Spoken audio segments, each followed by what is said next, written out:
Sri Lanka's most powerful news brand. President Maithripala Sirisena called on his South Korean counterpart Moon Jae-in this morning for official bilateral talks.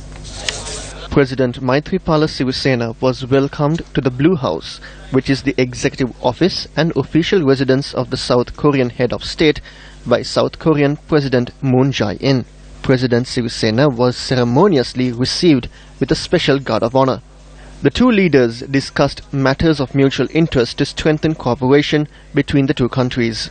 President Moon Jae-in said President Maithripala Sirisena's current visit has resulted in the opening of a new glorious chapter in the bilateral friendship and cooperation between the two countries. The South Korean president said this year marks the 40th anniversary of diplomatic relations between South Korea and Sri Lanka, and the current visit of President Maithripala Sirisena has laid down a firm foundation for stronger cooperation in the next 40 years. He also agreed to President Sirisena's request to provide technical assistance to set up a tech city in Homagama and an aerocity in Katunayaka.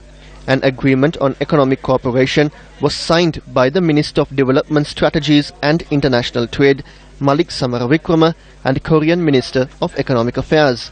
A memorandum of understanding on sending and receiving of workers under the employment permit system was signed by Justice and Foreign Employment Minister Talata Atukorala and Korean Minister of Employment and Labour. President Maithripala Sirisena requested the Korean president to increase the quota of Sri Lankan workers, and the Korean leader said he would consider the possibility of the areas of employment to Sri Lankans, which is limited to fisheries and construction, to include agriculture and livestock. The framework agreement concerning loans from Economic Development Corporation Fund for 2017 to 2019 was signed by Minister of Foreign Affairs Tilak Marapana and the Korean Foreign Minister.